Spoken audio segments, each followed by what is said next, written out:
Okay. Hi, good morning. Yeah, good morning. Good morning, sir. Okay, so before we start the class, can we please introduce ourselves? Yeah, sure. Hi, I'm Sharmishta, and I'm an town planner working as a professional, and I'm also looking at social and environment. So right now, I'm a project manager in Chennai, though I'm Delhi based. So I'm looking at the project of Greater Chennai Corporation. So I'm based here for a couple of months, and I do a to and fro to Rwanda. Also, we have another project in Rwanda which I am looking at. So Like, yeah, tell me. yeah, that's it. Thank you. So, like, as you were doing the management course and currently you are in a digital marketing session, so how you want to leverage this learning into your projects, into your work? These days, though we exactly do not focus much on digital marketing for us, as in because it is more, as I understand, is more about sales and marketing. Ours is a planning firm, ideally, but possibly we can use it and inculcate it in our firm so that we can go ahead with marketing our services possibly into that level. Okay. Okay. Right. So now I'm introducing myself. So I'm Pinaki, as you are already aware, and I have 9+ years of experience in digital marketing. Currently, I'm heading the digital marketing team of IC EduSkills and IDCM. So, initially, I used to work in some digital marketing agencies where I have to handle some clients. And so, like, teaching is one of my passion. So, I thought, like, if I can give the learning that what I have learned in my career, in the entire tenure of my career, so for that reason only, I have just started delivering all these. I mean, what I can say, these learning sessions and all. So, so I will hope like you will learn something from this session and you can utilize it in your business. So, Surely. so, uh, So I will not go into the presentation and regular lectures and like this. It will be a kind of discussion between us.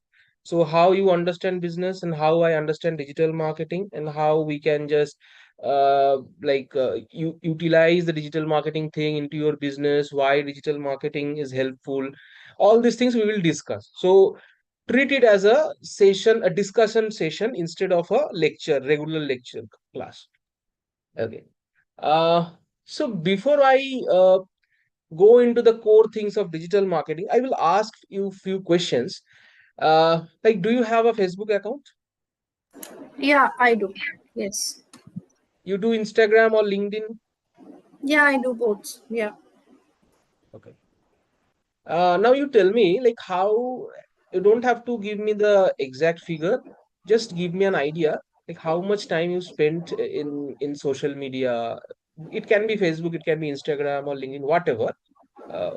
Average time that you spent in social media. Max to max half an hour to 1 hour in a day. Okay, so you were not that much social savvy. Okay. No. Uh, Actually, my job is so much that we work since morning till late nights. So because we have submissions, so I also work at like 3-4 o'clock and then go to sleep and again get up at 9:30 and start. So my whole process is too much occupied to get. So before sleeping, I managed to see a couple of videos and that's it. So that's half an hour to 1 hour till I sleep. So I get okay. instant sleep, so I sleep away. Actually, so now you when as you were in planning, so I feel that you have to do a lot of research on certain Yes. things like this. So do you use Google or YouTube to do all these research? No, no, no, not at all. We do use Google to find out case studies because I'm just giving you an example. Right now in Chennai, we have streets which we are planning. So the whole very short, brief concept is since it is city streets, we cannot go in for land acquisition. But then whatever the property line to property line is there, if there are street vendors, there are shop encroachments on the pavement, so they're making it more pedestrian friendly. So for that we have to propose certain designs and mechanisms to do it. In that case, generally that how we inculcate things. So in that case we only have to see that similar case studies, not abroad, possibly within Tamil Nadu or within India, and if a couple of international case studies which can brought in to have additional viewpoints. For that we do use Google at times, to use a search engine, otherwise we don't. Understood. And also in your regular life, like when you do shopping or say you go for a dine out kind of thing, or you are using some kind of food delivery app, grocery app. So when you are using such things, do you use UPI payment modes? Yeah, yeah, I do. I mean, like the online ones. Yeah, I do. Also, you order grocery things or kind of like food delivery app. You use all these things like Big Basket, Yes, Blinkit, yes, like yes. this. Yes, I do. Understood. So see, like in our day-to-day life, we always very much occupied with all these digital tools. So whether I am using social media or not, that is not a big deal. But in our day-to-day life, like when I'm doing a payment, I'm using a UPI app, or say currently there are other modes also, net bankings and all. But UPI is more popular nowadays. Even when we are like giving some orders, that is also we are giving in Mintra, Big Basket, Blinkit kind of thing. And as you have mentioned that you were very much occupied and you mostly spent around half an hour to 1 hour in social media. But I'm giving you one statistics, like in India, people usually spend 5 to 6 hours in social media. Okay. Okay. And also if anyone needs anything, like if they are researching something, they want to know something, all these things they do in Google or in YouTube.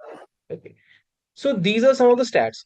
And like day to day these things are growing, because by 2025 the overall internet user in India will be 900 million.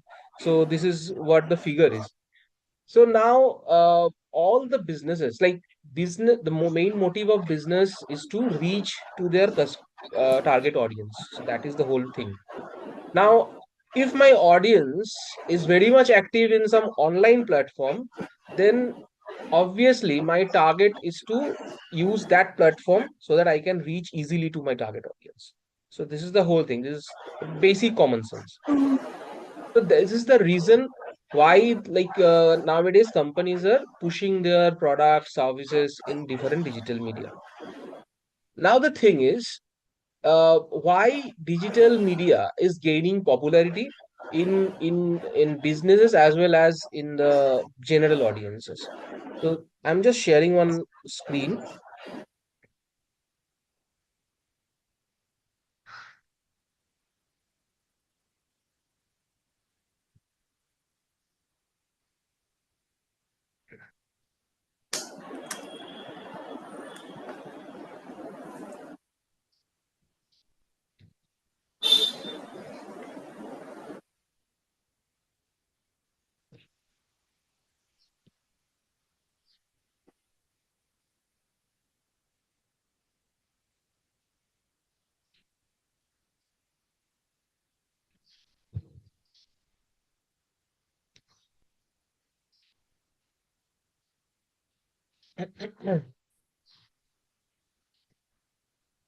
Just hold on.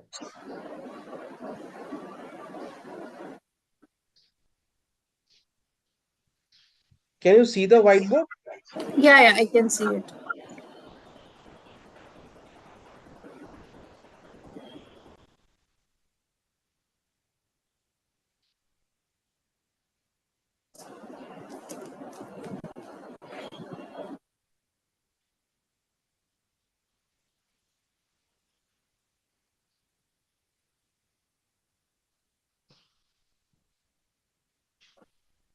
Okay. So why digital marketing? So this is the main question: why digital marketing? Why it is gaining so much popularity in, like, everyone in the corporate, the top corporates, say like Infosys, Wipro, Cognizant, Hindustan Unilever. So these are top brands. They are also utilizing digital marketing.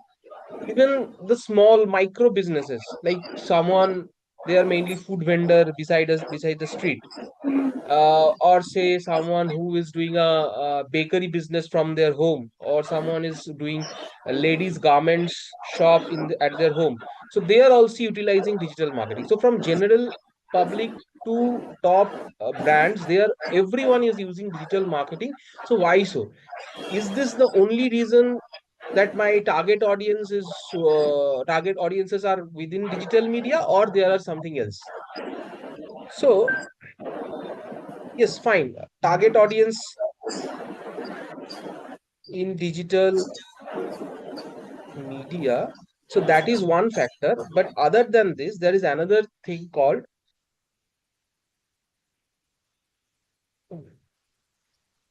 targeted. So I'm just giving one example to you. Uh, say, uh, say you are into like urban planning and all. So Yes. probably you have, yeah. So you have certain vendors who provides some kind of raw materials or something like that. What I can understand. Uh, No, no, no, not exactly. Actually, mostly all the development works are of government. Let's say, any kind of project which comes off, it is floated by the government. So, they float it so that some agency can work on it. So we have a consultancy firm, and it's a Canadian-based firm, and we give our consultancy experts. So there are certain reports to be prepared. For example, DPR, we call it design. Design, project design aspects. So we have GFCs, good for constructions. So what we do is we give our inputs and prepare. So if a road has to be constructed, we say that how the road is going to be constructed, what all materials are to be required, what are the schedule rates, how much rate. So we have to also prepare bill of quantities. So we give on all those inputs. Environment and social and gender is also there, so we give us what needs to be done, what has to be happened. So a kind of a framework we provide them, based on which the contractor comes in and works on it. The architect would come to the thing in, and based on what we have planned. So it's kind of a framework that this has to happen. And then accordingly they ask the contractors. They will see our design project report, to say, okay, I have to place this much of concrete, I have to place these things, and then I have to construct the road. So contractors come and construct the road, architects will come and construct a residential building there. The place where we have proposed that here a residential should come, here a commercial should come, and this is how the road should go. It's kind of a map, you know like that. Yes, yes. So the another thing is like, okay, I'm just going giving a generic example of it. Yes, yes. Say like we all are aware about Pediasure. So this is basically a baby food kind of thing. Okay, Yeah, yeah. Pediasure. Now, say, can you tell me who can be the target audience of Pediasure? Parents basically. Parents, any further specification? Parents who are having younger children, of that age group, who are required to. Right, right. So that is the thing. So parents who have a children from 1 year to say 3 years or 4 years, like, um, so this is a specific target audience that I need to target to sell this product. Now, say, say Chennai, in Chennai, uh, the place called Egmore. Okay, Yeah. so this is a very busiest place in that area. So there, if I give a hoarding of Pediasure, so all many people can see that product. So many people will Yes. reach my product, like people came to know, yes, this there is a product called Pediasure, or say I am giving a television ad regarding Pediasure. So lot of people who are watching television, that can be a person who are 80 years old, a person who are just going to college, or a person who have really a baby of 1 to 2 years, they can also see that particular ad. Okay. So there is no specification in the targeting. Anybody can watch that particular ad. So the accountability is very less, because I am not reaching to my target audience. Rather, I am showing my product and service to people who are actually not my target audience, and they don't have any direct or indirect role in the decision making of taking that product. So this is the main drawback of offline marketing. Okay. Now, in digital marketing, you can target the specific audience. The specification that you have just mentioned, like parents who have a children of certain age, say 1 to 4 years, you can target that specific audience via digital media. So in this way, you can like focus on the people who are actually can be your potential customers. And also in this case, you can save some money by focusing your entire effort and targeting. Okay. So the next point comes cost effective. Okay. So why it is cost effective? The first reason is that I have already mentioned that I can focus my targeting, thus I can reduce the wastage of my money. And on the other hand, say in any city, in any big city, if you were trying to give a hoarding in the most busiest location, it can cost you minimum 1 lakh to 1.5 lakh. This is a minimum cost of giving a hoarding in any metro cities, the busiest place. If you want to give a ad in television, that is also a costly affair. Okay. So even there are multiple stakeholders you have to consider while giving an offline ad, because the first thing you have to do is a design, then you have to give it to the printer. The printer will print it, and someone will come and they will like they will paste it in the location. So multiple stakeholders. So this also incurs some kind of cost. So, but in digital media, there is a it gives you an opportunity to like promote your product completely free of cost.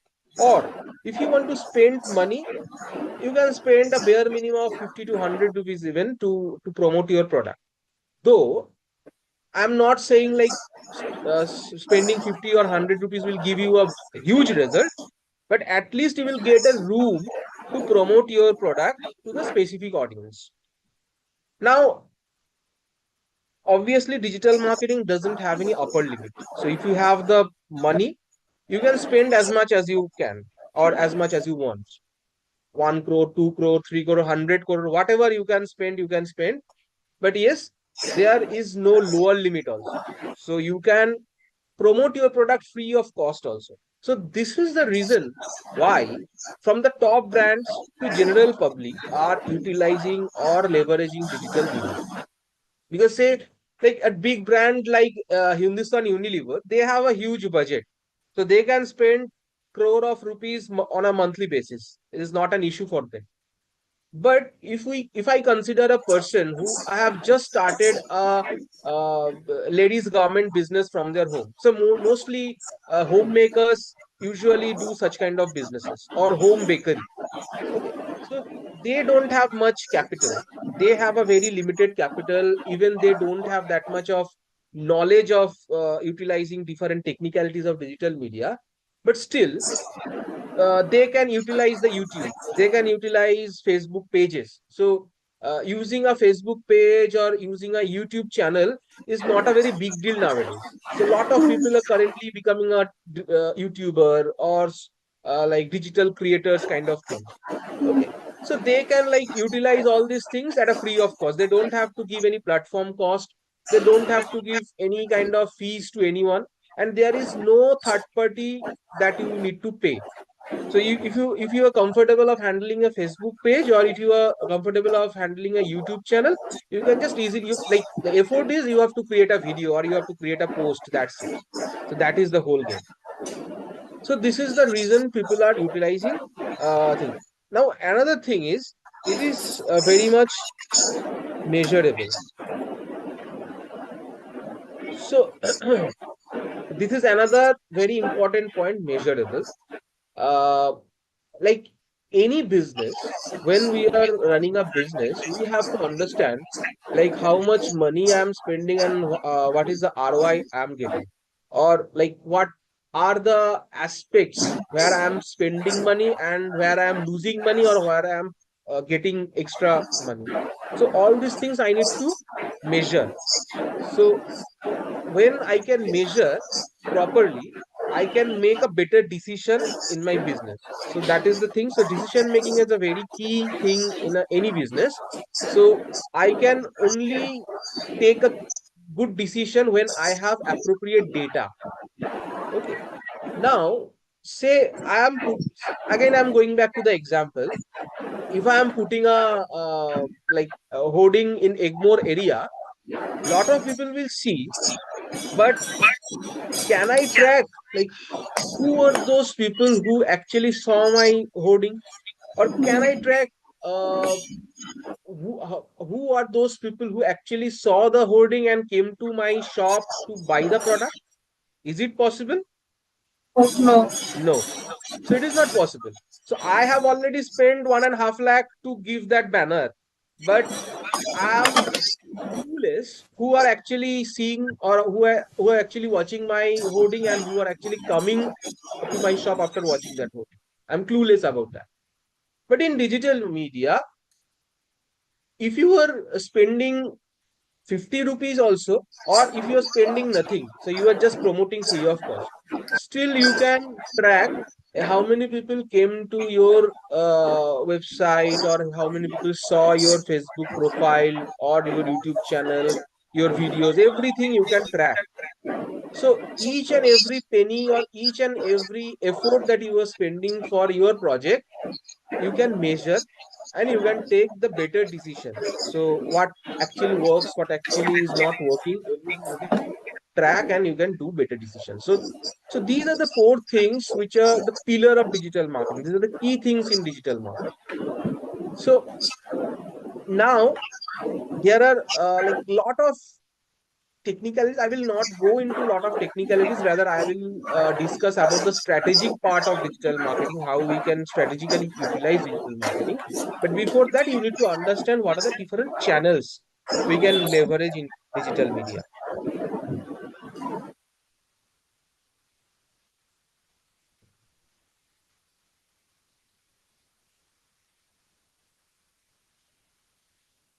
So see, there are different things called, one is the SEO. The full form is search engine optimization. Social media marketing. Okay. Then PPC.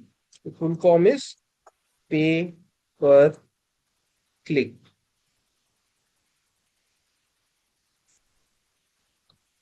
Email marketing.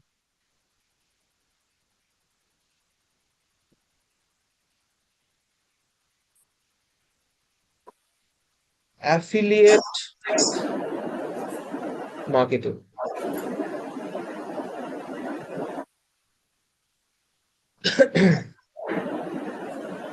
ORM. Online reputation management.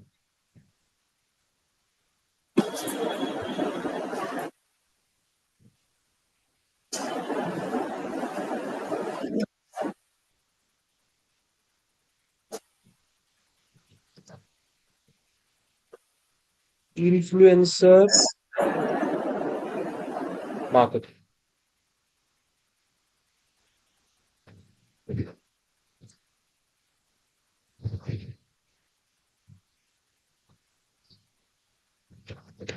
mobile.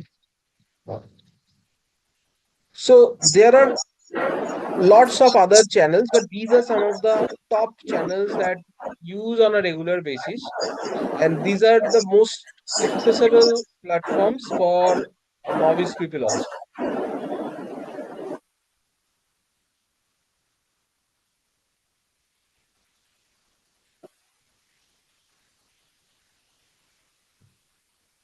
Okay. So now I am just on one by one. I'm just explaining all these things.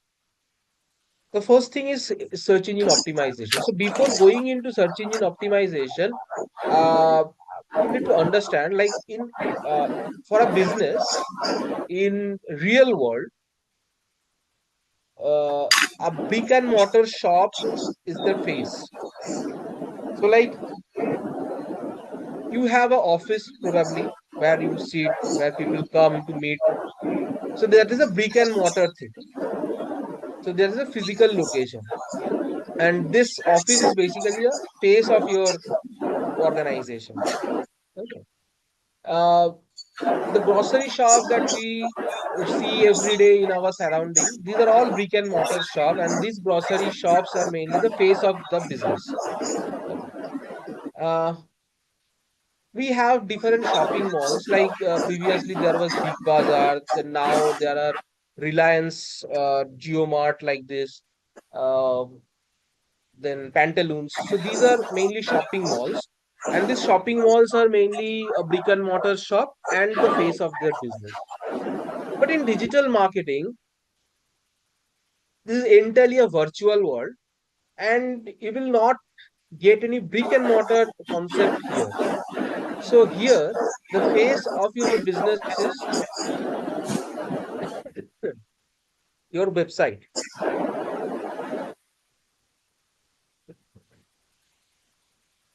So here your website is your face. So now when when you see a brick and mortar shop, what do you see? Like the seller actually decorate their shop to some extent so that people can attract and come and visit their shop. So that is the whole point of decorating. So while we have a website in digital media, which is our face in virtual world, so we also have to decorate our website in such a way so that whenever someone is coming to my shop, like coming to my website, they can get what they are looking for. Okay. So this is very, I mean, basic things. Like whenever you are going to a shop and you ask for a product, and if the seller said, no, I don't have that thing right now. So that gives a negative impact about the shop. Again, in the next day, when you visit the same shop and you are asking for a different product, and again that same people are saying, no, no, I don't have the stock right now. So so from the third day onwards, you will not go to that shop because you will feel like every day I'm going to that shop and they don't have all these things. So they don't have enough stock or they don't keep the basic equipments. So I will not go there. So you will shift to another shop. So same for the virtual world also. So when someone visiting your website with certain expectations and they are not getting what they are looking for, they will just bounce back from your website. And it is very frequent. It is very frequent and instant in digital media, because in digital media people don't have enough patience. Okay. So just you recall about your online behavior. Say you were looking for something, and you have searched something in Google. You have got a list of websites.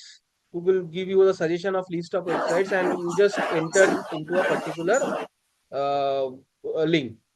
So once you get into the link and you saw that whatever you are looking for, it is not there, you instantly just go back from that particular site. So this is very evident in online because we are very, I mean, our patience is very limited in online platform, because there are a lot of options, there are overwhelming data, and that actually, I mean, that gives us the push to like to reject one and to get a new one. So that is the whole point of this patience-less kind of thing. So that is the reason we have to create a website in such a way so that whatever I am offering, all the information should be there in proper place.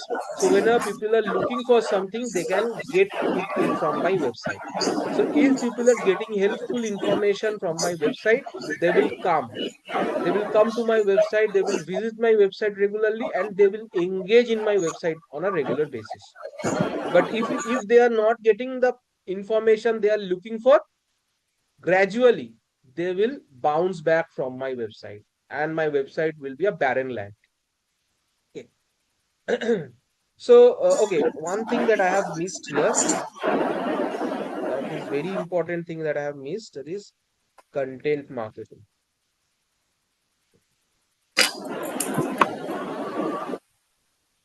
So what is a website basically? Web.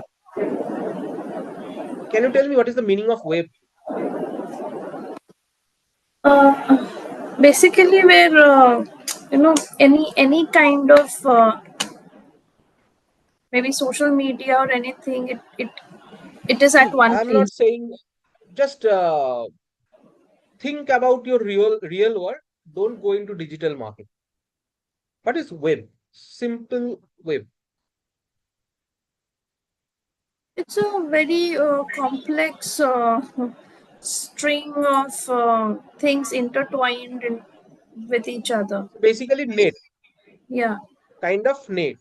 yeah, Uh, Spider actually built webs. Why? yeah. Because they have to catch the insects. Catch. That Yeah. is their food. So the purpose of a web is very similar to net. We use net to catch fishes. Spider use net to catch insects. So the purpose of net or web is to catch something. Hmm. Now, what is the term called website? Site means place. Okay. So website is a place where we actually catch or capture the attention of the user. Okay.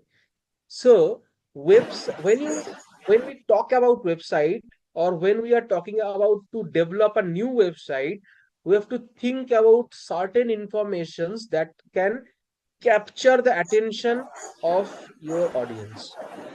Okay. And in digital media, everything you have to give is free of cost. Now, what is this everything? Everything means information. People actually looking for information and experience. When we are talking about digital marketing, people actually do not buy any product. They actually buy experience. How better you are giving experience, they actually go there. So see, there are lot of e-commerce platform in the market nowadays. There are Flipkart, Amazon, Misho.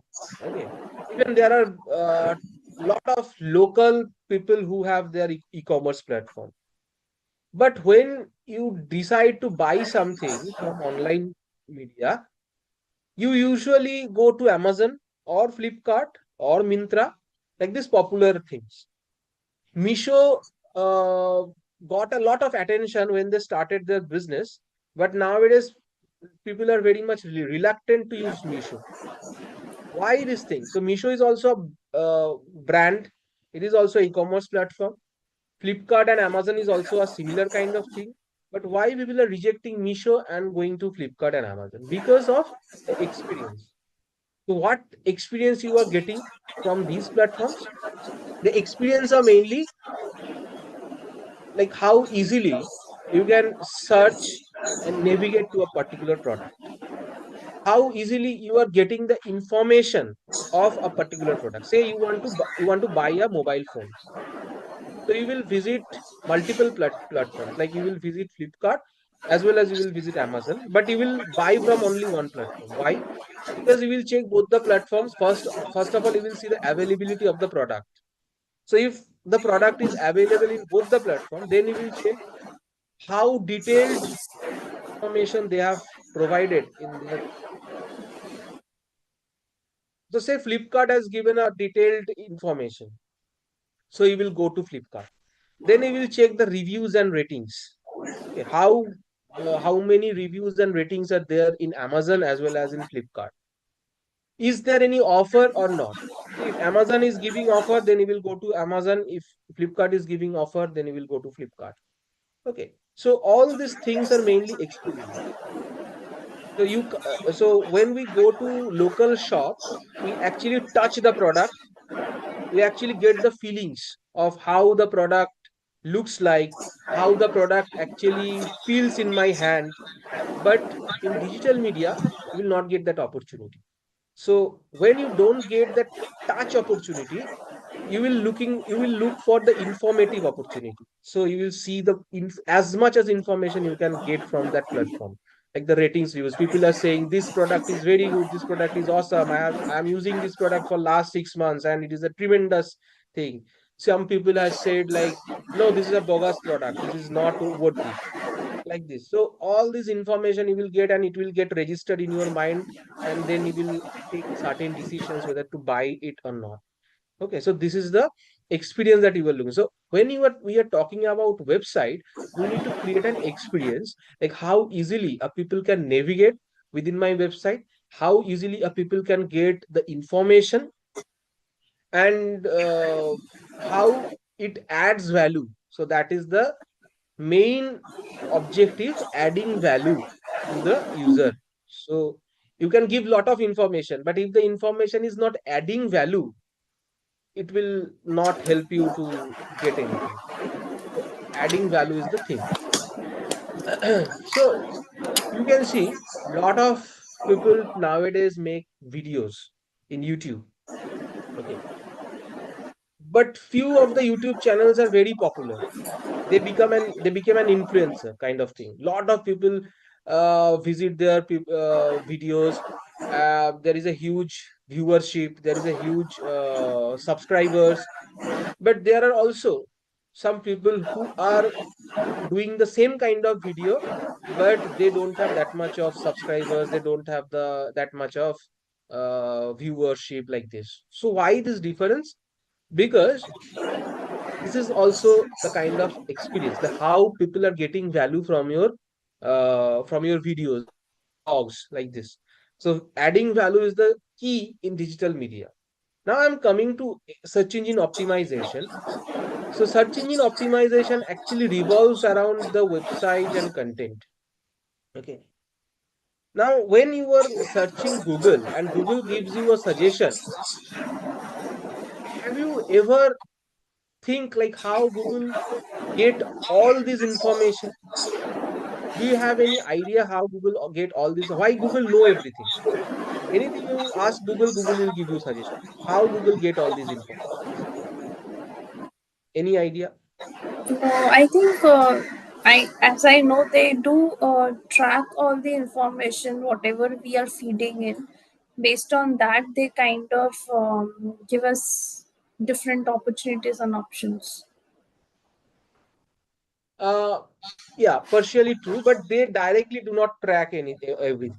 So when we create a website, or when we do modification in our website, or we add a new page in our website, so there is a thing called Google Search Console, and it is not all about Google also. There Hmm. are different kind of search engine platforms. First of all, can you name two, three search engine platforms I know Google, except I know Binge. I think Bing or Binge is there, and Internet Explorer was there, and Chrome is there. no? So that is why I asked the question, because a lot of people have this confusion. Internet Explorer, Chrome, Mozilla Firefox, these are actually browsers. These are Browsers. not search engine. Search engine, as you have mentioned, Bing. Bing is a search engine. Google is a search engine. Other than Bing and Google, there are Yahoo. Hmm. Okay. Then there are Baidu and Yandex. Okay. DuckDuckGo. So Baidu is China based. We can't access Baidu from India. This is one. Yandex is Russian. So also you need to have a VPN to access Yandex because in India you can't access it. Because Russia and China, they have their close economy kind of thing. So you can't access to their search engine. But Google, Bing, and Yahoo, these are globally accredited search engine platform, and you can use it from anywhere. Even DuckDuckGo. DuckDuckGo is very new to the business. Only handful of people who are very much tech savvy, they actually use DuckDuckGo. Okay. So now, first of all, you need to understand the difference between a browser and search engine. Search engine basically helps you to get lot of information within within the internet. Okay, whereas a browser helps you to access the internet. Okay, without a browser, you can't even access the search engine also. So to access a search engine, you need a browser. So you need a Google Chrome, or you need a Mozilla, or you need an Internet Explorer in order to access Google. Okay. But Google actually gives you the opportunity to explore the internet. So browser is the mother thing, and within browser I can access any search engine, I can access any website, I can access anything in the internet. So this is the difference, core difference between a browser and a search engine. Now, when I'm talking about search engine gives us lot of suggestions. So how they get all these suggestions? So all search engine have a thing called webmaster.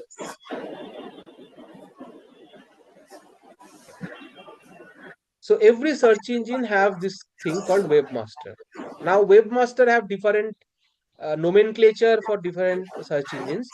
Like being in Bing we call it webmaster, in Google we call it search console. So both the thing are same, but the nomenclature is different because the products are different. Now, what is the purpose of it? Now, whenever we create a new website or whenever we update any kind of information in my existing website, we need to give the information to the search engine. Now, see, search engine is not my relative, or I am not the relative of the CEO of the search engine maker.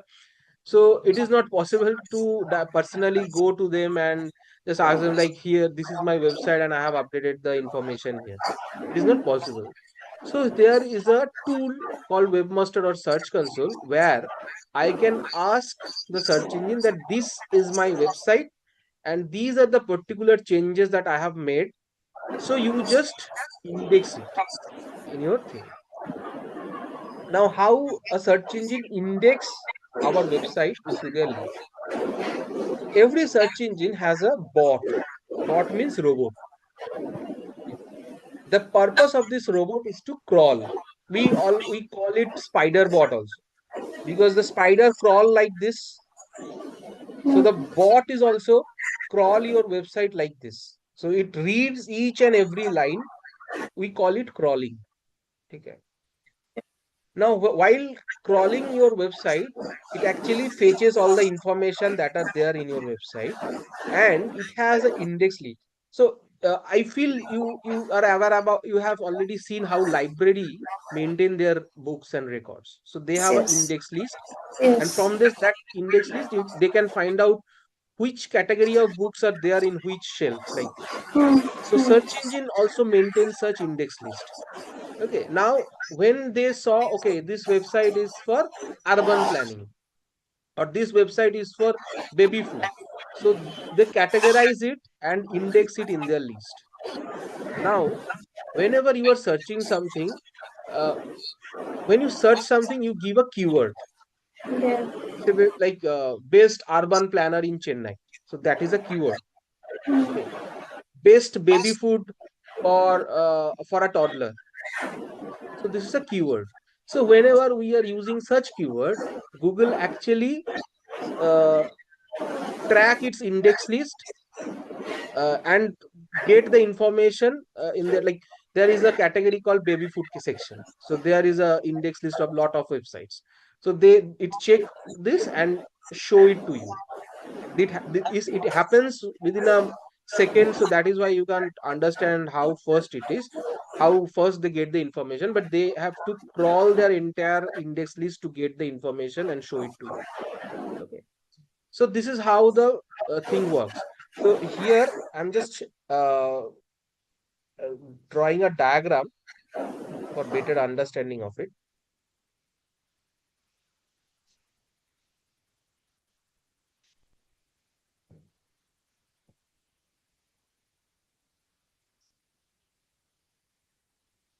So this is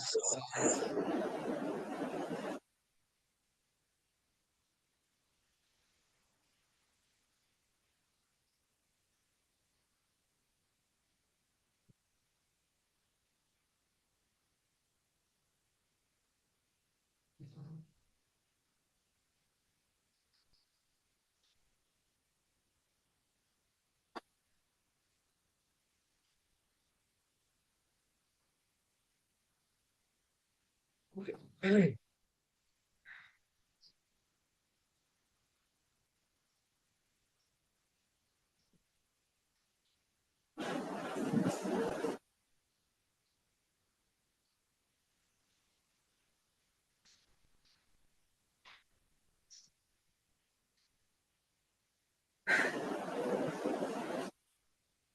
Now there are I have drawn three rectangles.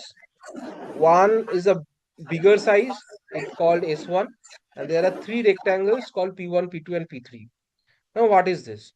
The big rectangle that is called S1, it represents the server. It is a server. So Google has its own server. Bing has its own server. So server is nothing but a computer, a supercomputer that store all the data in it. Now, this P1, P2, and P3, these are mainly clients. These are basically personal computer, Hmm. like my computer, your computer, or anyone else in the world. Okay. So here I have mentioned only three. There can be mm, like multiple computers can be here. Now say P1.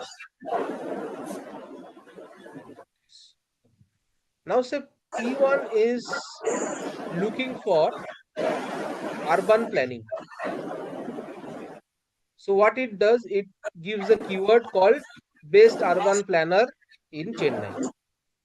So when it search it in the Google, but in the Google search bar, it hits into the server of Google, and immediately Google gives a result of 10 suggestions in the first page. Again for P2, simultaneously it is happening. P2 is searching for uh, best digital marketing course. So immediately Google gave a result of it.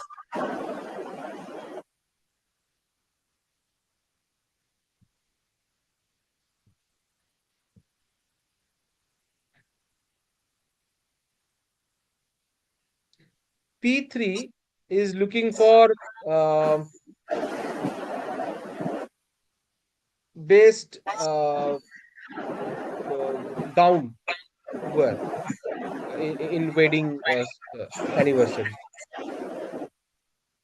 So see, simultaneously people are giving different type of requests, and the server is handling all the requests simultaneously and giving you the proper results. And everything is happening within, I mean, microseconds or milliseconds.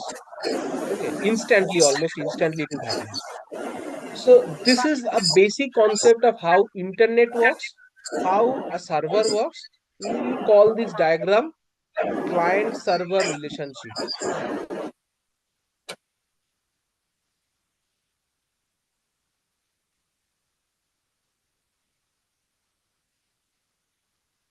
Okay, so we call it client server relationship. So this is the basic principle of internet as well as the search engine.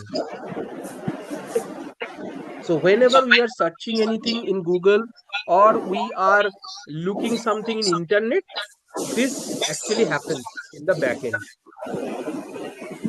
Now, how Google can understand whether I am giving the product that people are looking for. Say I am giving urban planning services. So how Google can understand? Google is a machine. It is not a human. So how they can understand whether I am giving the urban planning services or I am a urban planner. So the way of teaching Google that what I am providing, the way is content. The only way to teach Google is content. Not only Google, rather any search engine is content. So you have to give all this information in textual format. Okay, like you have to write a blog or you have to give several web contents. So whenever you are going to any website, you can see there are different sections. There is a home page, there is a about us page, there is a product and service page, a contact us page, all these things. There are blogs. So why people are creating all these pages? Because all these pages contain certain information in a form of textual content. So Google actually read all this content and match with the keywords user is searching for. So say you have written a content like we are the best urban planner in Chennai. We provide this services. We have government. We are government verified organization, and we have worked on these projects. So you have written this content. Now, say I am sitting from Kolkata. I am looking for an urban planner as I will work in a project in Chennai. So that is why I'm looking for an urban planner. So from Kolkata, I am just searching for best urban planner in Chennai. Now, what Google will do, it will check that urban planner in Chennai, this keyword, and it will match into the website it has indexed. So the website that contains this term, Google actually show you those websites. So this is how Google understand whether this particular website is for this category or not. So that is the main game of content. Okay, and keywords. So when we write something in the form of textual content, we have to put all these keywords, probable keywords that a user can search. Okay. So this is the main principle of SEO. Like when we are talking about SEO, we have to talk about keywords. So before your user is searching any keywords, you have to assume or you have to forecast what kind of keywords your customer can search. So if you can consider it very well, your SEO will be very well. So it is entirely a uh, uh, kind of astrology, but it is not actually astrology because lot of data is associated here. Like there is a thing, let me show you, that will be helpful for you.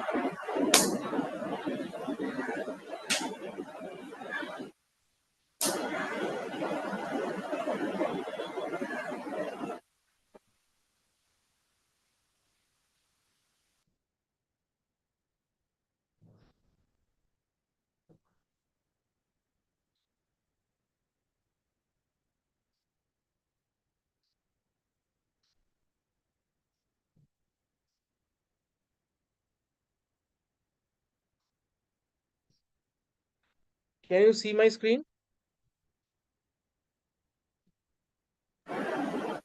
No, I can see you only. Okay.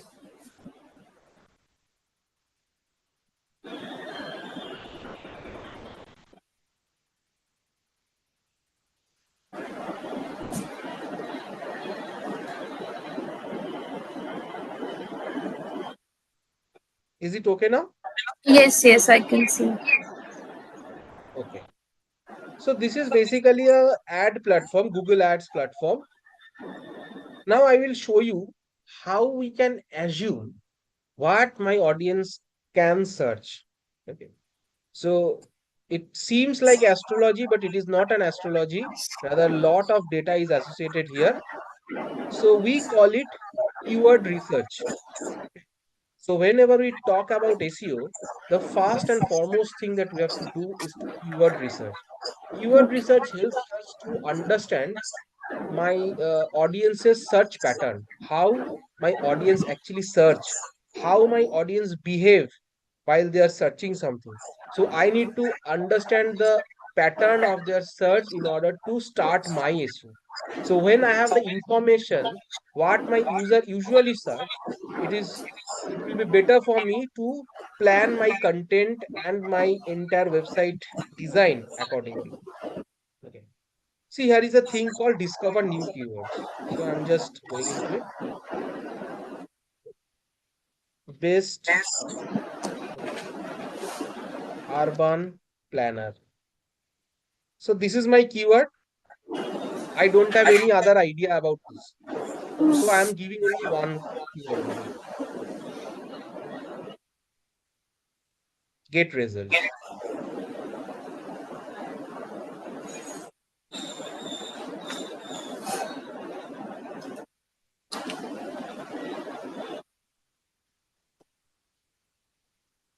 See here. Uh,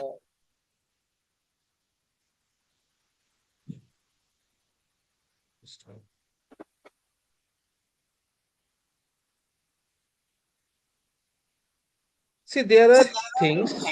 These are the keywords. This is the average monthly searches. This is the competition, and these are the 3 month change, YOY change. Now I will say one by one.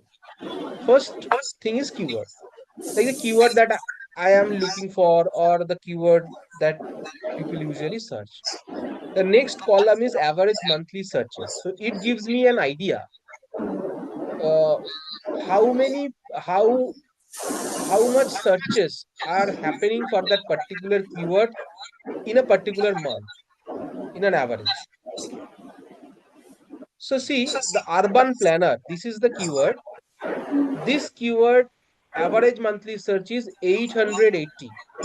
So 880 times people search for this particular term on a particular month. Okay. Then urban town planner near me, it has only 10 searches. Urban planning degrees, 210 searches. Town planners, 320 searches. Urban planning consultant firms, only 20 searches. City planners, 210 searches. So from here, I can understand which keywords are very important for me. So the keywords that people are searching more are important for me. This is obvious because the keyword that are getting only 10 searches in a month is not worthy for me. But a keyword that are getting 800 searches or 200 searches in a month, that are worthy. Okay. The more people will search, the more people come to know about my business, about my website. Okay. So this is the fast criteria, that is average monthly searches. From here, I can understand which keywords are getting more traction and which keywords are getting less traction. One. Then I'm going to the competition directly. See, the competition sometimes say low. Most of these cases is showing low. Sometimes it is high, sometimes it is medium. Like that. There are three categories: low, high, and medium. How competition influence my decision making? Competition means how many businesses are actually using this keyword. So, see, you are not the only urban planner in your city or in India. There are a lot of other urban planners. So, they are also doing SEO or something. Okay. So, they are also using the similar keywords. Now, competition is very important. If all the competitors are using the same keyword, the competition will be high. If most of the competitors are using the same keyword, the competition will be medium. But if nobody is using, or very little number of business are using a keyword, the competition will be low. Now, how low, medium, and high competition influence the SEO? If the competition is very high, then getting a rank in Google is also very tough, because end of the day you have to get the rank. Because when you search something in Google, you only consider the first page and the results that are coming into the first five places. So your objective is to get that rank. So first thing you have to satisfy is you have to get the rank in the first page, and the next thing is you have to achieve the places of the first five positions. Okay. So if the competition of a particular keyword is very high, then getting a rank will be tougher because lot of people are trying to crack that particular keyword. So there is the bottleneck situation, congestion. But if the competition is very low, it is very easier for you to get a rank because nobody is working with that keyword. So you get an edge to get a rank easily. So that is why competition is also influenced by decision making. And then there are two things called 3-month change and YOY change. What is this? 3-month changes is how the trend of this keyword is changing in 3 months and how the trend of the keywords is changing in a particular year compared to a previous year. So here you can see urban planner, the 3-month change is minus 33%.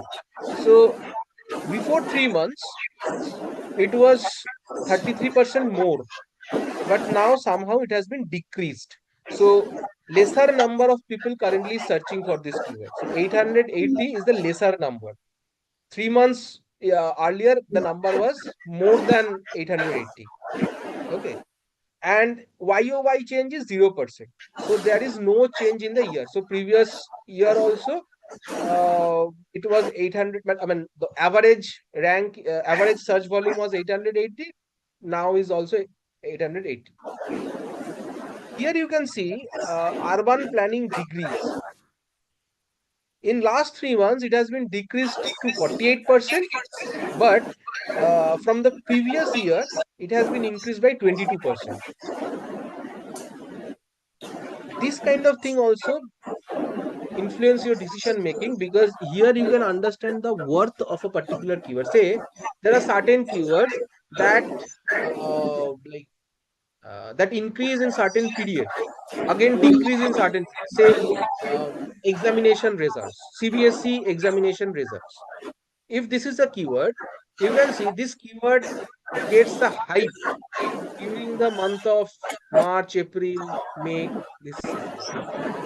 After March, April, May, again it starts decreasing because nobody is searching for this keyword at that time. Because usually the CBSE, ICSE results gets released during this March, April, May session season. Okay. So this is the this is we call keyword research. So here we do keyword research to understand how my user searches. Based on this, we segregate the keywords which are high in search volume and low in competition. So, the criteria to select a keyword is high in search volume and low in competition, and obviously the keyword should be relevant. Relevance is the foremost thing because without relevance, whatever search volume you have, so you have say 1 lakh search volume, but the keyword is not relevant, then it will not serve your purpose. So say here there is a thing called urban planning degrees. So you are a urban planner service provider. So urban planning degree is not your relevant keyword. Okay. Urban planning, why people search for urban planning degree? Probably they want to acquire that degree or they want to some information how to get this degree or what are the importance of this degree. So intent of your business is not matching with this keyword. So you have to reject this keyword.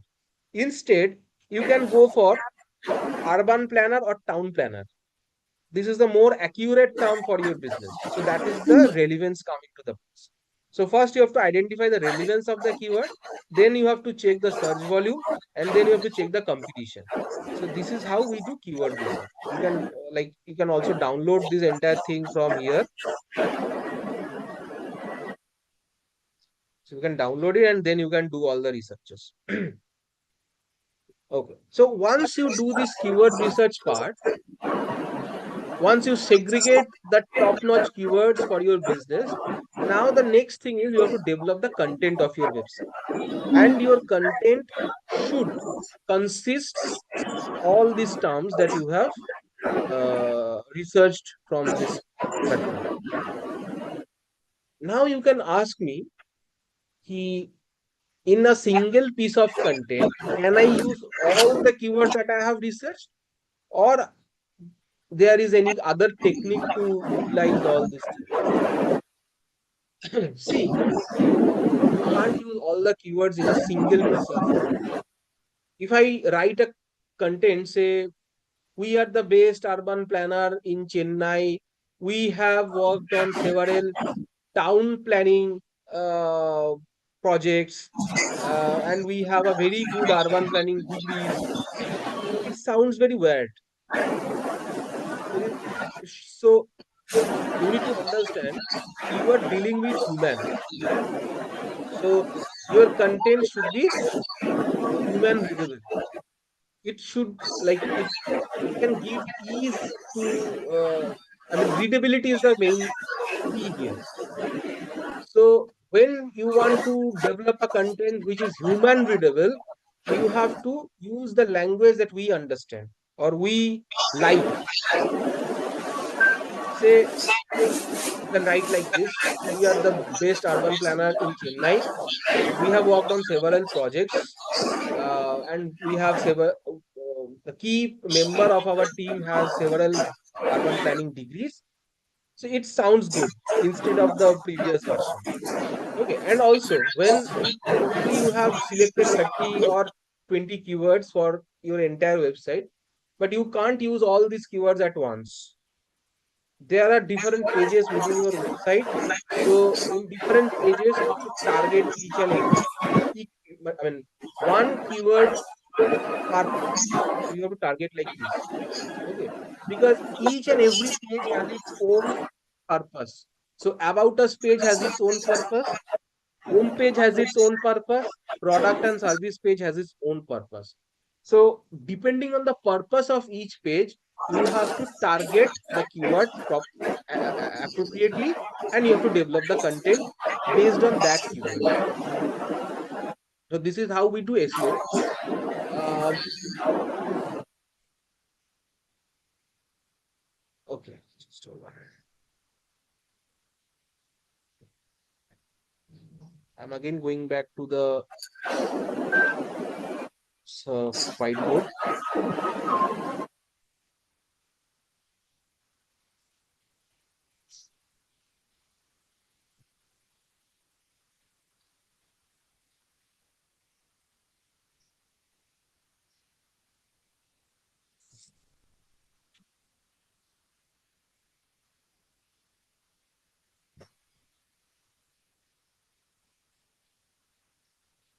So first thing that we have discussed is keyword research. So this is the first thing. Then content development based on keywords. Okay. Now the another thing is link building.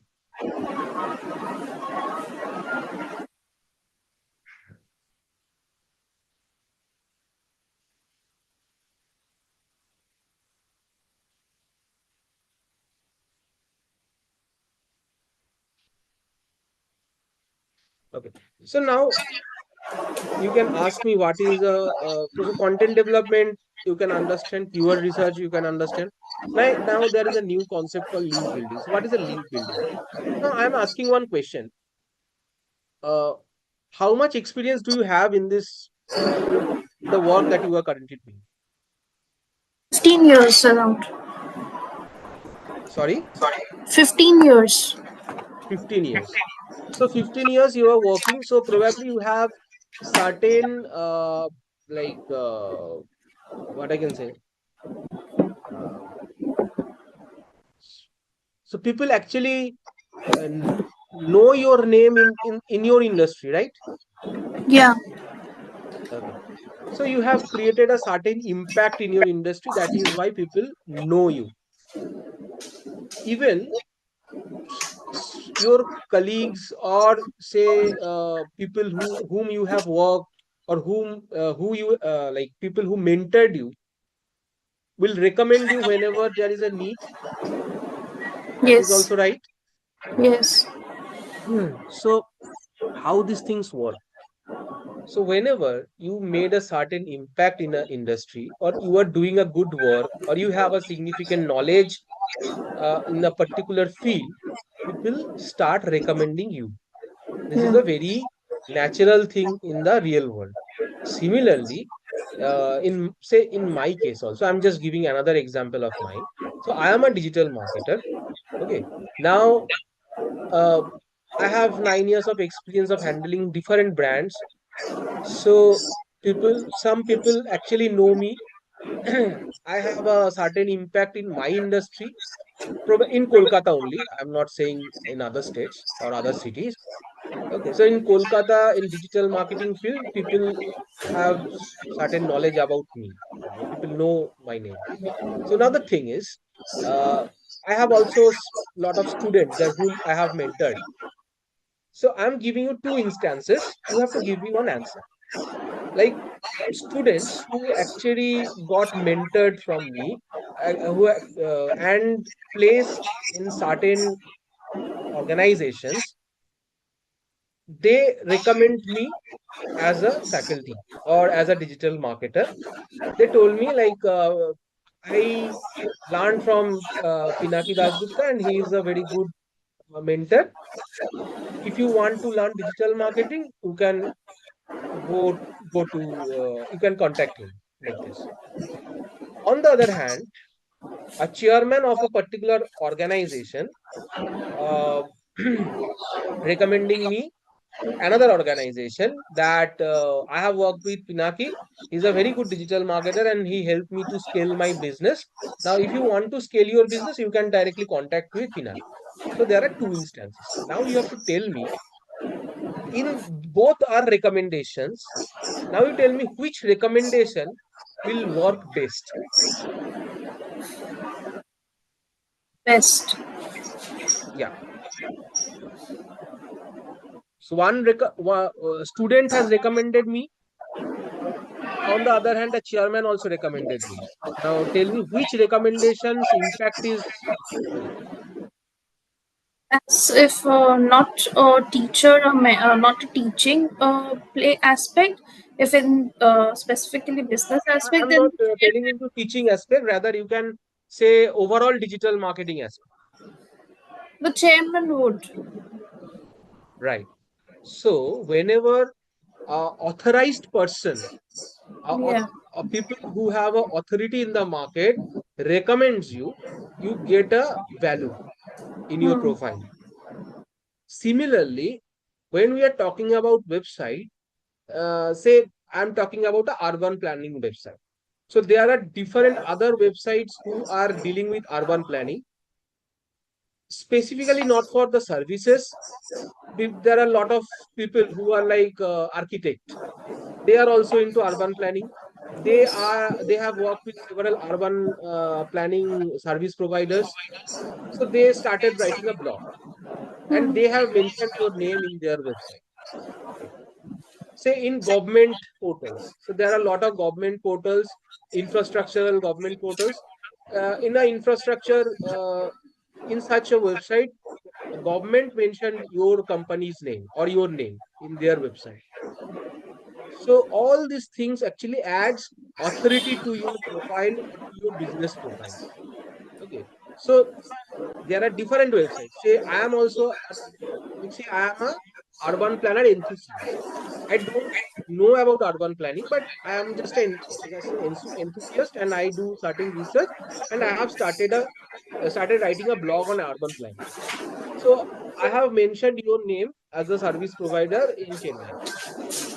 Similarly, a very good architect, experienced and well-renowned architect started a blog and mentioned your name. On the other hand, a government website mentioned your name. Okay, so you will get an impact most from the government website and that architect blog, not from me. So if so this is called link building. Link building means your website link can be showcased in a third party website. Now, if the third party website is highly authoritative, then your website's authority will automatically increase. But if the third party website is not so much popular or renowned website, then it will not make a very significant impact in your website. So while talking about link building, there are different strategies of link building, but I am just giving you the concept here, but I will not go into much technicalities. That will overwhelm you. Mainly, your target is to get get showcased your link in some other websites. Now, how to get backlinking? How to get this link building done? So, if you have a like if you have a good networking and contacts, you can directly reach out to people who have a very good website or who have a very good blogs, and you can request them that please, I mean, highlight my website link in your website. That is one way. If you don't have if you don't have any good networking, or if you don't have any people who are actually having such blogs, then you can directly reach out to people who can do this task um, after getting a payment. So there are certain agencies or certain people who actually do link building, uh, but you have to pay them a certain amount, whatever their charges. So this is another thing. On the other hand, if you can feature in some good newspapers like Times of India, Economic Times, Financial uh, Times, like this. So if you get featured in all these newspapers, and if they use your link also, then you can also build your backlink. So these are some of the very popular backlinking strategy or link building strategy that you can use in SEO. So SEO has two aspects. We call it on-page SEO and off-page SEO. On-page SEO, whatever you are doing within the website. So keyword research, content development, all these things you are doing within the website. So that is why it is called on-page SEO. Whereas link building is whether you are doing outside the website. So a third party website is working for you. So that is why we call it off page SEO. So, so whenever you deal with any kind of agency or any kind of digital marketer, they usually use this kind of terms. You have to do on page SEO, you have to do off page SEO. So suddenly you came to know what is on page SEO, what is off page SEO. So on page SEO means on the page. Off page SEO is off the page. So this is the whole thing. Okay. So, so now time for a break. So just I'm giving a 15 minutes break, and after that we will again start. Okay. Okay.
Hello.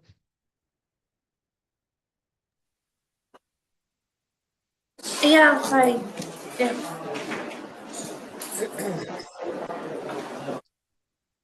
Okay.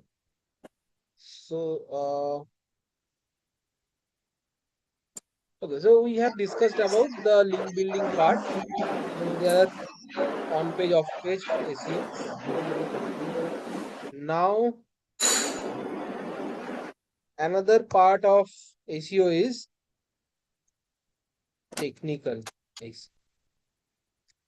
So technical SEO is also a part of on-page SEO, but sometimes some professionals represent it as a different thing. But why it is a part of on-page SEO? Because technical SEO mainly revolves around the developmental part of your website. So your website is basically a programming language. So there are different technical elements which need to be worked on. Okay. Say like the URL structure is not right. The website loading speed is not right. So there is a thing called website loading speed. So if the speed is slow, then it actually encourage people to bounce back from your website. Like some, it is also happens in me also. Like whenever you are trying to access a particular website and the website is loading and loading and loading, you become demotivated and you just bounce back from that website. Okay. So there is a data, I mean, there is a statistics like 3 second, 3 seconds increase in loading time decrease traffic by 30%. Okay. So traffic means visitors. So people who come to your website, they are traffic. So you see how your loading speed is impactful. 3 second increase in loading time can decrease your traffic by 30%. Only 3 seconds. So in digital media, you have to be first. Okay. So this is a part of your technical SEO. Main technical SEO people know some sort of programming, but mainly it is a task of developer. Developer has to ensure that your loading speed is up to the mark. Whenever you are trying to access a particular page, the page should open within 3 to 4 seconds, max to max 5 seconds. More than 5 seconds can deals with loss of traffic. Okay. So in technical SEO, you have to work on loading speed and your overall look and feel of the website. There is a thing called color psychology.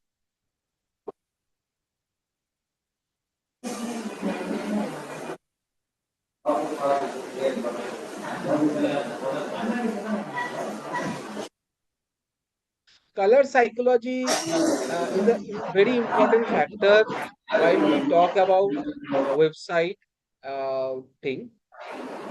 Like every brand has its own color, and that color represents that brand. Say if I show you a packet of Maggie, okay. So I am just removing the brand name from that packet. I will just show you the packet. You can instantly identify this is a packet of Maggie. Yes. If I show you a packet of I mean the SIM packet of VI, that Vodafone, covering the brand name, you can easily identify which one is Vodafone and which one is Airtel. Okay, but Yes. both is red. Okay, Hmm. so every brand has its own color.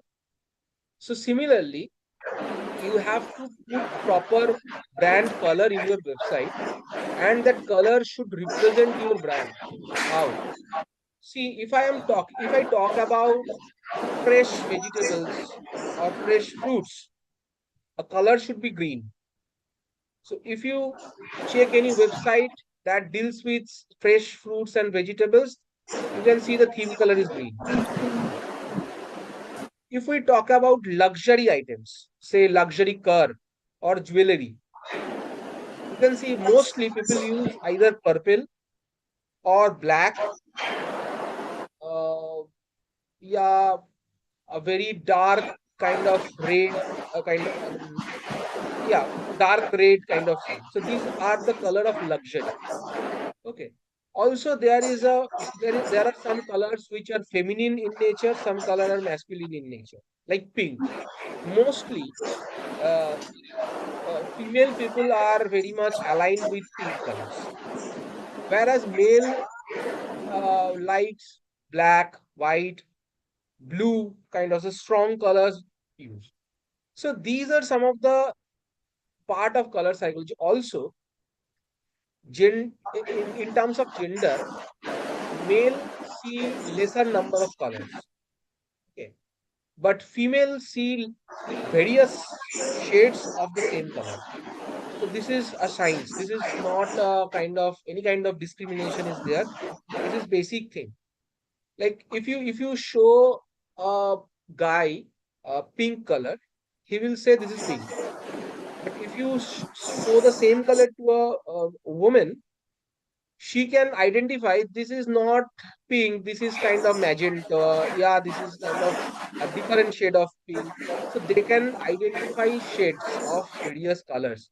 So when you deal with certain brands, you have to choose your color very wisely. Like blue color represents friendly nature, trustworthy nature. So if you see about SBI, okay, SBI is a bank, then mm, there are then UCO Bank. You can see they have uh, color. I mean, they use blue in their logo. Okay, UCO Banks. If you see UCO Bank's logo, the yellow background with a blue logo UCO. SBI is completely blue. I mean sky color. Okay, so blue color actually represents friendliness. HDFC Bank, blue. Obviously, there are certain banks who have a strong color kind like red or maroon, like PNB or ICICI Bank.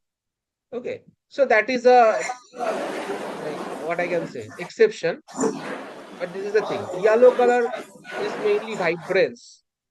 Okay, lively nature. Okay, so if you go for any fashion sites, they usually use pink, yellow kind of lively colors. So when you deal about any website, color psychology comes into the picture. So you have to identify the color properly. Then you have to deal with the technical nature of the website, like how fast it is loading or not, whether there is any page missing or not, all this part. Then you have to deal about the keywords and the content part. And the last thing is link building or backlinking. So this is the whole concept of SEO. So I have just summarized the entire thing. Now I am going to the next part, that is uh, PPC or pay per click. One part of PPC is SEM. This means search engine marketing. So if any point of time, if you think of taking any digital marketing services, and for that reason you go and hire a resource for that or a freelancer for that, they might tell you such terms, SEM, SEO kind of terms. So SEO, you can understand what is SEO. Now I am talking about SEM, that is search engine marketing. Now you can ask me, so we have already understood what is search engine optimization and what is search engine marketing. Search engine marketing is the paid variation of search engine optimization. It is a paid variation. Search engine optimization is completely free of cost. You don't have to pay anything to do SEO. But yes, you have to invest time because it is a continuous effort. And SEO doesn't gives you instant results. So if you want to generate 10 leads, so today you want to generate 10 leads and you start doing SEO, it will not give you any result because to get a fruitful result from SEO, you have to work at least for 6 months. Okay. So after 6 months, you will start getting results. I mean, small results. It will improve further if you do regular task on it. That is the thing of SEO. But ACM is a paid variant of it and it gives you instant results. So if you want to generate 10 leads today, you start an ACM and you will get 10 leads. Okay. Uh, Now, how AC, so what is the difference between ACO and ACM? I'm just showing you, just sharing, let me share my screen. Uh,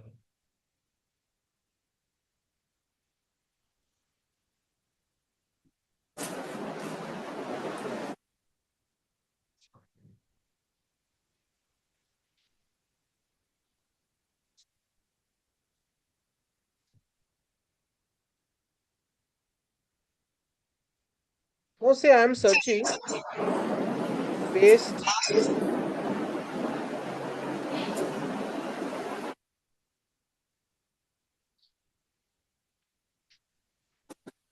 I have searched best digital marketing. Sorry, let me change the name.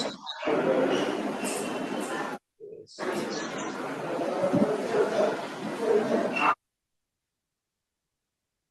See, so I have searched for best data science course.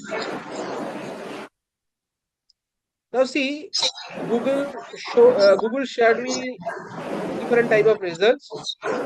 Some results has sponsored tag on it and some results don't have the sponsored tags.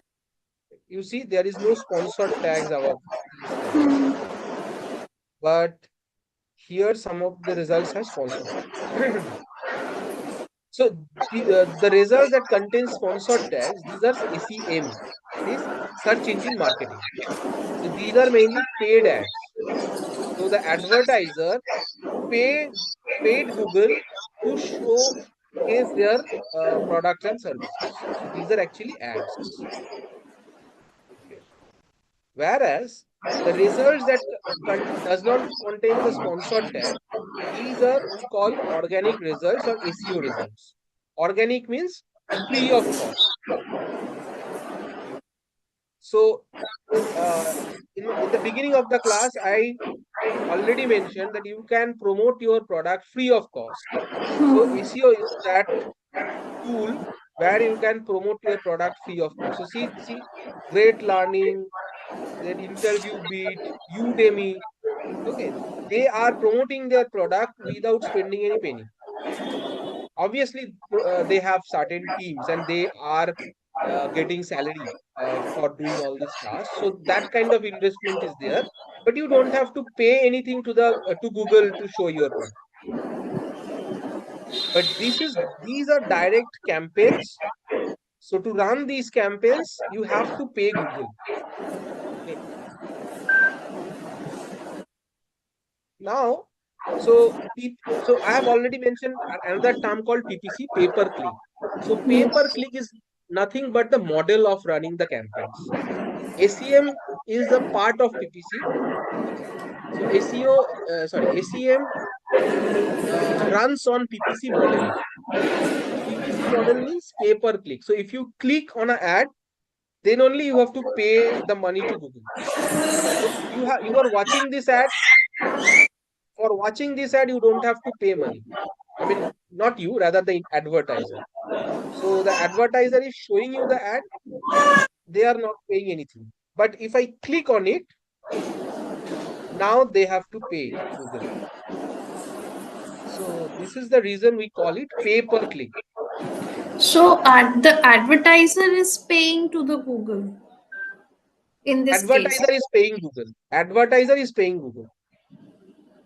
Okay. So basically, Google is a platform. This is very similar to like how you place ad in a television or any big city hoarding in the city. Okay, so every city has their municipal corporation. So when you place a hoarding in any city, you have to pay the tax to the corporation. Okay, so here also Google has its own platform.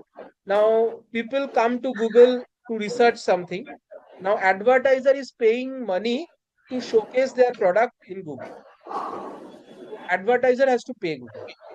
Now the thing is here, you don't have the advertiser don't have to pay until and unless the user is not clicking the ad. So pay per click have different variants. One variant is search engine marketing. Other than search engine marketing, there are display ads, there are shopping ads. Like I'm giving another example of display ads.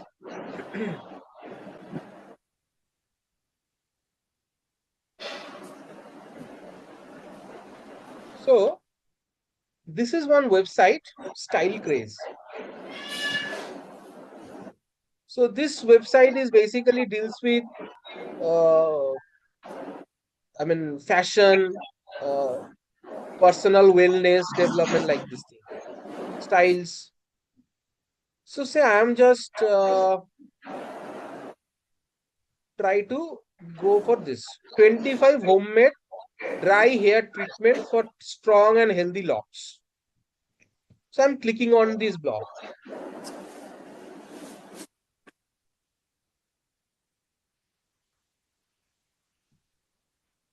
Now see within this blog there is a thing called comfortable technique. Okay. So see this is an advertisement. Yes. This is written here advertisement. I'm going below.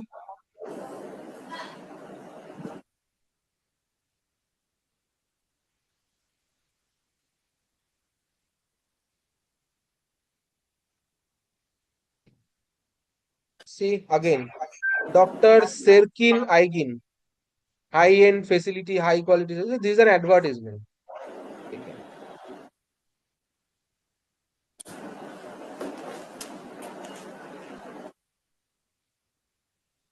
Again. So entire blog has certain advertisements in it. So these are called uh, display ads. So display ads comes within display network. It basically like you you have certain websites. Uh, so there are certain websites that has a lot of visitors. So people come to those websites, they read the blogs, they spend a significant time in it. So again, go to the uh, I mean, what I have mentioned in the class, in the first phase of the class, that wherever my target audience resides, I have to target those places. So see, Style Craze is a place where a lot of people come and spend a significant time reading these blogs. So if I can place my product and service within this website, it can be an opportunity to showcase my product or my services. So this is the reason this particular advertiser place their ads in these websites. Okay. See what they are get your hair transplant analysis from the best hair transplant surgeon in Turkey. So you are here, you are in a blog called homemade dry hair treatment. So people are very much aligned with their hair care. So within this blog, I am placing an ad about hair care treatment. So the relevance is there. So easily I can grab the attention of people who are reading these blogs. Okay. So this is called display ads. Why the name is display ads? Because I am displaying my product and service. So their image is associated with it. So in search engine marketing, this is basically a textual format of ad. No image, nothing, only text. But here you can see there are images. Though the image is not lucrative, but you can make it lucrative according to your product and services.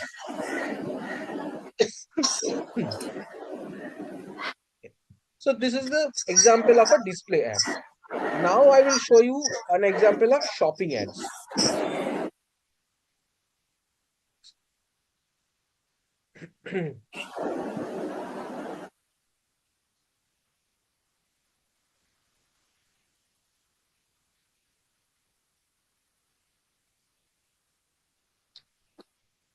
Now see, I have given another keyword called buy mobile phone under 20,000. So Google again gave me certain results, but you can see there is a change. Here there is a sponsored item and it looks like a e-commerce website. If I click on it, it opens like a e-commerce platform. So this is called shopping ads. So you can place your product like an e-commerce platform within Google only. But for that, you have to pay Google. So these are all different techniques of pay per click. Uh, then another example that I can show you.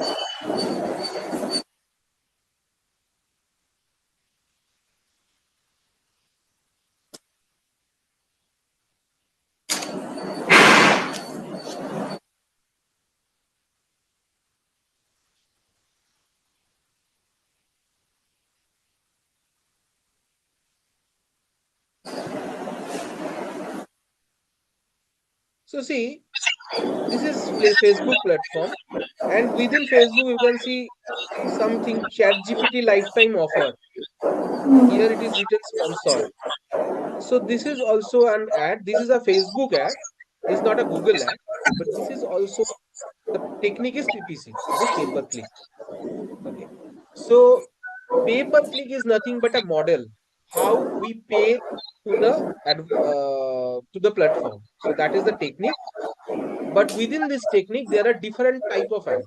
There are Facebook ads, there are Google ads. Within Google ads, there are techniques like search engine marketing, display marketing, shopping ads, like this. So this is the concept of pay per click. Now, within pay per click, there are certain things that you need to remember. Mm, Again, I am sharing the whiteboard.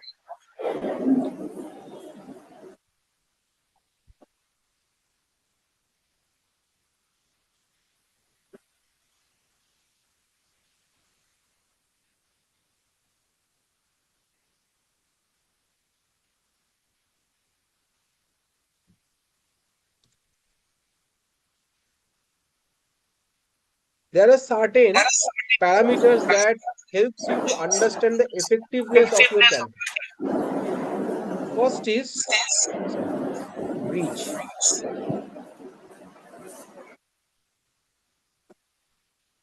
Then impression, clicks, CTR or click through rate. Then conversion, ROAS, CPC, CPA.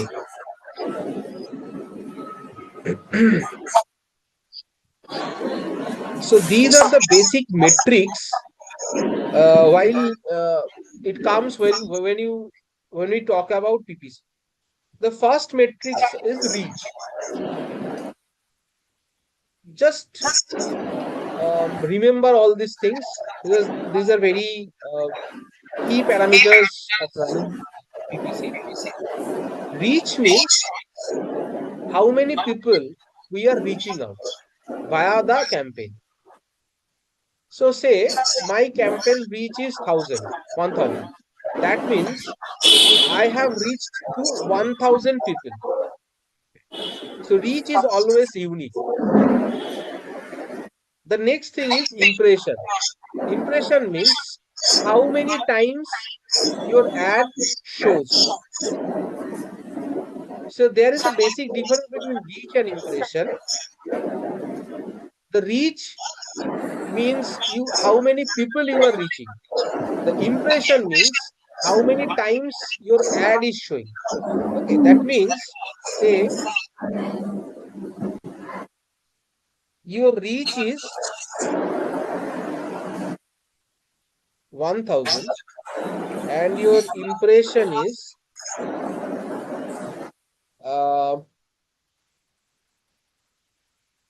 2500. Okay, that means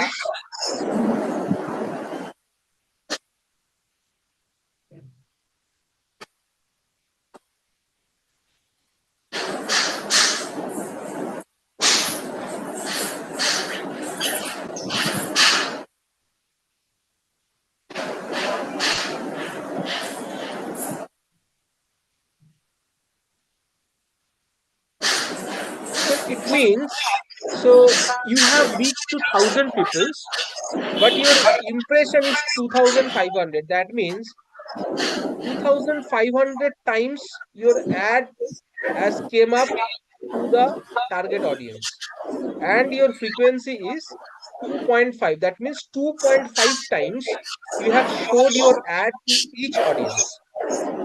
Okay. So 1000 is unique. So 1% show your ad 2.5 times. So there are 1000 people. They showed your ads 2.5 into 1000. That is 2500. So this is the whole game. Okay. So reach gives you like how many people you are reaching. Impression gives you how many times you are showing. So reach means greater awareness. Impression means greater hammering. Okay. So if your reach is very high, like you are reaching 1000, 2000, or 1 lakh people, that means your product has been reached to 1 lakh people. I mean 1 lakh people encountered your brand. They came to know about your brand. But if I talk about impression, say your impression is 1 lakh or your impression is 2 lakh, that means 1 lakh times or 2 lakh times your ad has shown. That means same people multiple times saw your ad. That means greater hammering.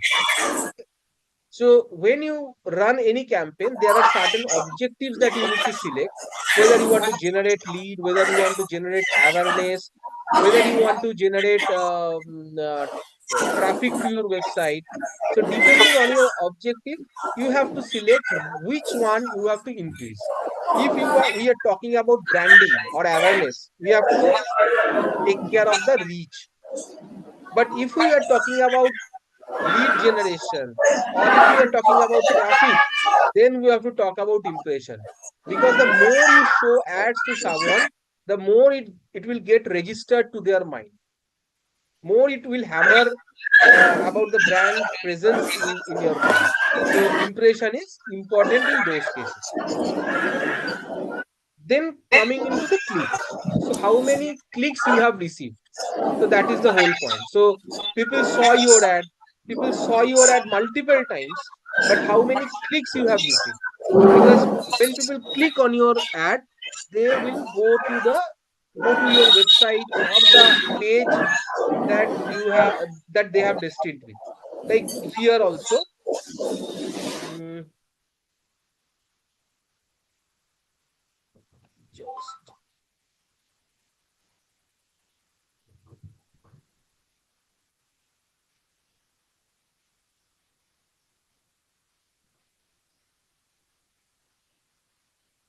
so if you have any doubt, you can ask me in between.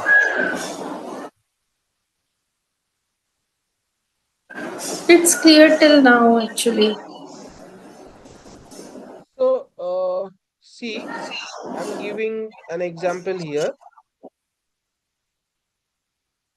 Okay. So this is an ad. So these ads simultaneously showing reach as well as impression. Okay. So because first time I'm seeing this ad, that is reach. And as I'm seeing this ad, that is an impression. Okay. So whenever someone is watching an ad, that we always call it like in an easy term, I can say all reach are impression, but not all impression are reach. Hmm. I'm writing it down here for your convenience.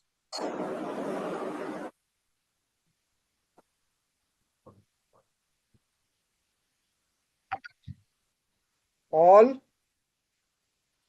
reach are impression, but not all impression are reach. Okay. Why? Because when I'm seeing an ad, so that means it is an impression. But as I am first time watching this ad, it is also a reach because first time I have encountered with the brand. But if I am watching an ad for the second time, that is no longer a reach because I have already encountered to that ad earlier. But that is an impression. So that means all reach are impression, but not all impression are reach. So now coming to this, OnePlus Nord CE Lite 5D. Okay. So this is basically an impression as well as reach. Now I am clicking on it. Okay. Now I have landed to a page that I am destined with. That is Chroma landing page. So this is the click. So when the advertiser check their dashboard, they will see there is an impression, there is a reach, as well as there is a click. Okay. Now, so clicks I can understand. Now the next point is click through rate, CTR. Yes. So there is a formula of CTR, clicks divided by impression. Simple formula. It is always, it comes in percentage.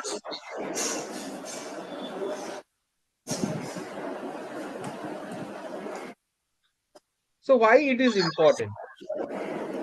It is important because it gives us the ratio between the clicks and impressions. So how many impressions I am getting and how many clicks I am getting out of that impression. Because 100 people saw my ad, that means my impression is 100. Okay. But only 5 people clicked. That that means 5% is my click-through rate. Okay. So out of 100 people, only 5 people clicked. So impression always should not be below 1%. It always should be above 1%. Impression. No, CTR. CTR. CTR.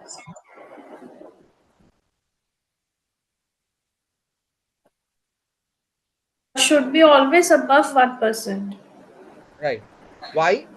Because if CTR is below 1%, that means I am not getting enough click from the impression that I am getting. That means here see, impression comes like whatever you are giving to the ad copy, based on that impression comes. Now when you get a click when people are very much attracted with your ad copy.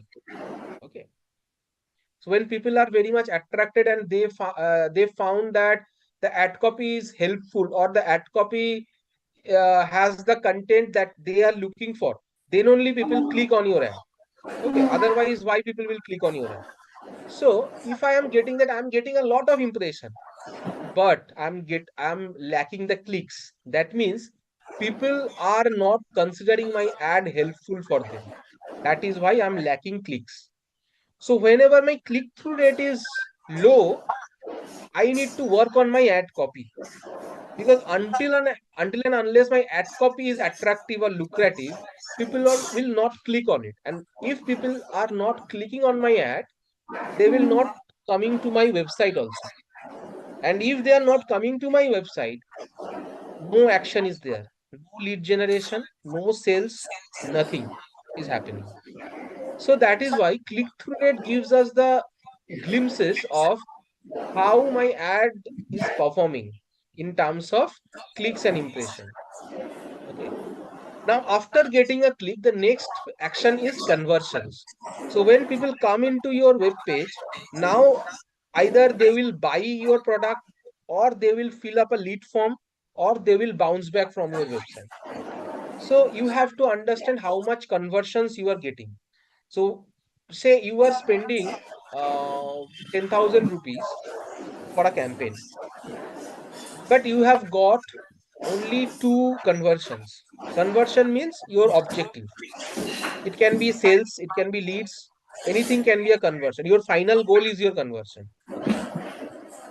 So say you have got only two conversions you have received. Now your is ticket price is mainly your selling price of a product. So your ticket price is say uh, 3,000 or 4,000 like that. But after spending 10,000, you got two conversions. So each conversion costs you 5,000 rupees. So your cost per conversion is 5,000. But your ticket size is how much? 3,000 to 4,000 rupees. So you are in loss.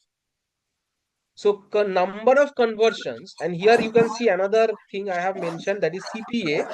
It means cost per acquisition. That means the amount you are spending to acquire a customer, the amount you are spending to acquire a leads, or the amount you are spending to acquire a conversion. We call it cost per acquisition. So your cost per acquisition here is 5,000 rupees, whereas your ticket price is only 4,000. So you are in loss. So you have to optimize your campaign further so that you can get a conversion at a lower price. Now you can ask me, how can I optimize a ad?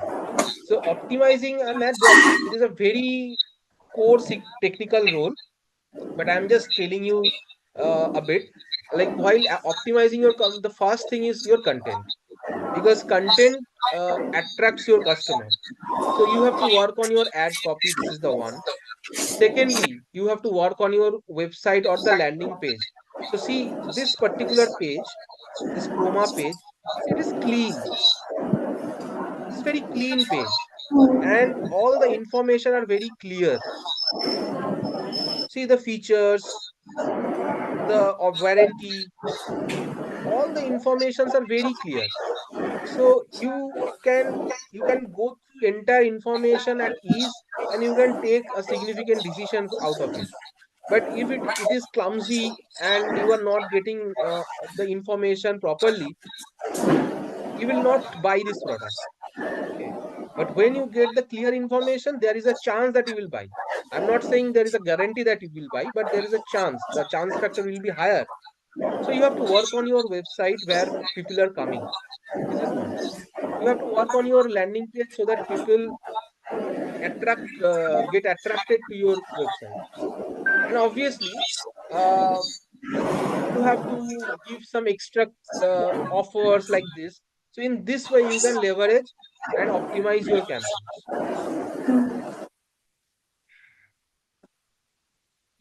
Okay. Now I'm coming to another point called CPC. This means cost per click. So here you can check like how many clicks I have received. I can understand. Now how much cost I am spending for getting a particular click. That is also important. So your product price is something, and your product price is 300 rupees, and you are getting a click at 120 rupees. That is also a loss. So if your product price is 300 rupees, you should get a click at a cost of maximum 5 rupees, not more than that. Okay, so not so clicking means people are clicking on your ad and coming to your website. But people who are coming to your website, not all people will purchase the product. Only handful of people will purchase the product. So clicking is not your ultimate goal. But if you are spending a huge amount on click cost per click, then it is a loss for you. Another part is ROAS. This is purely revenue kind of thing, return on ad spend. Okay. So this has also a formula, that is total revenue divided by cost.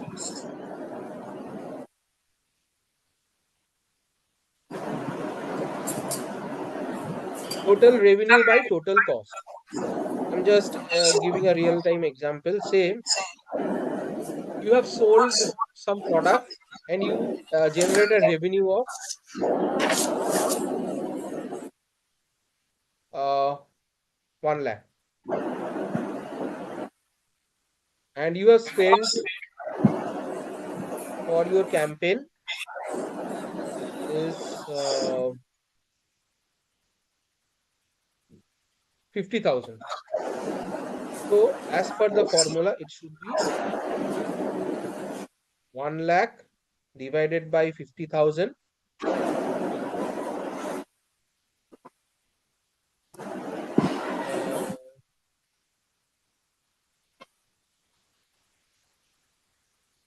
into 100, because this is also a percentage.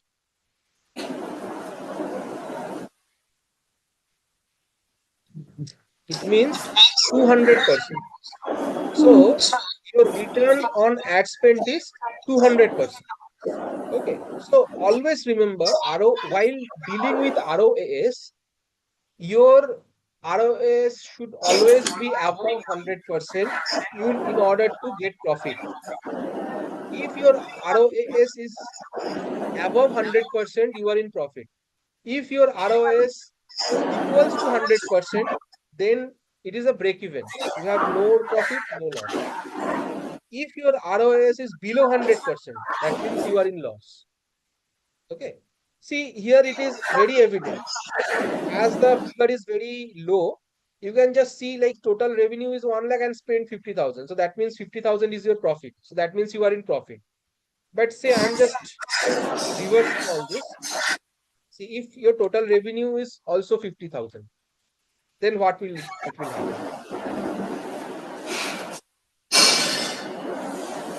It will become 100% again. So that means it is a break even. Break even. Yeah. Now I'm changing it to 10,000 total revenue. So 10,000 divided by 50,000 into 100. Okay. So I guess it will go around 10%. Okay. That means it is a loss. So this is how ROS calculated. So if it is beyond 100%, that means you are in profit. If it is equals to 100%, it is break even. And if it is below 100%, that means you are in loss. This is how calculate ROS. Okay. So these are the key metrics. So whenever, say, if you want to hire someone, they will give you reports on a monthly basis. You have to check all these parameters. So what is the number of clicks? What are the number of CTRs? What is the CPC? What is the CPA? Like this. Sometimes you people might confuse you. Like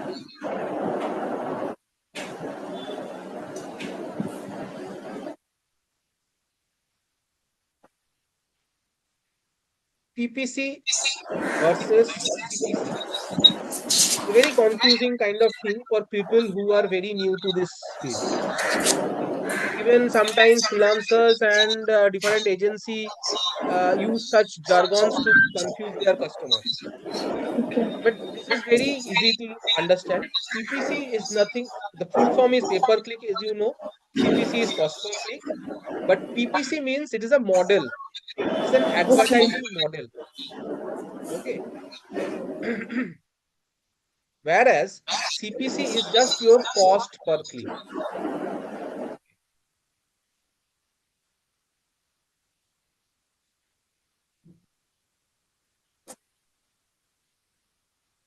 PPC is a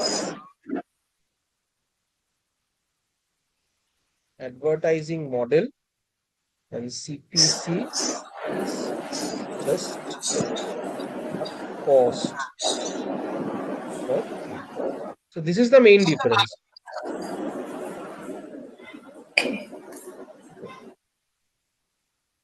Okay. Shall I remove it? Yeah.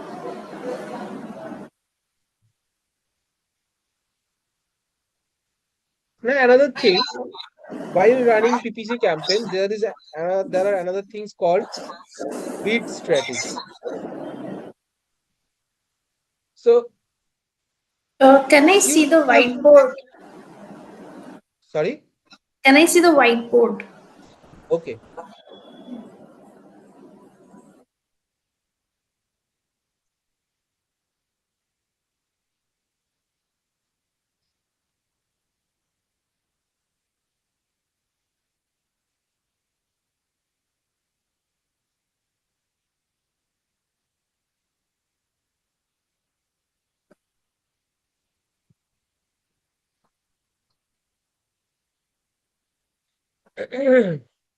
So bid strategy.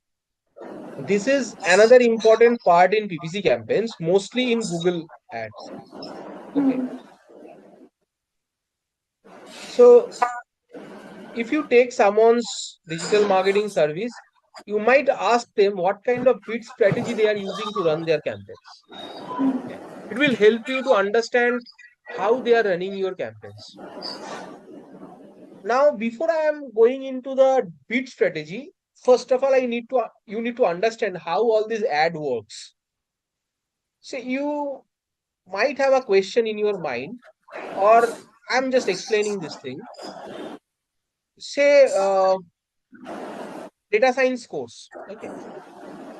So when we are talking about a data science course, there are a lot of people, a lot of institutes providing the same service, and they are targeting the same keywords in Google. Okay.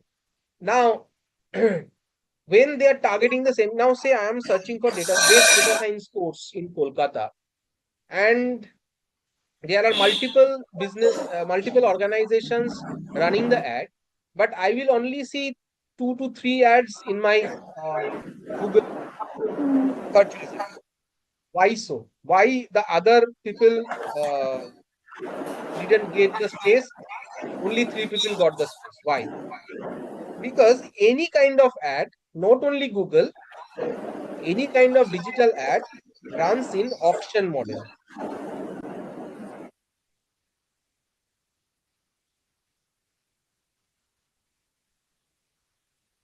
Hmm. Any kind of ad runs in auction model. We all know what auction is. Basically, there is a product and the product has a basic price. Say I want to purchase a bottle. This is an antique bottle. Uh, now its basic price is $80. Now when the auction will start, people will start bidding. Say I will go for $100. My competitor will go for $120. Someone will go for $200. So like this, a bidding will happen. The best or the highest bid will get this bottle. So this is the concept of auction.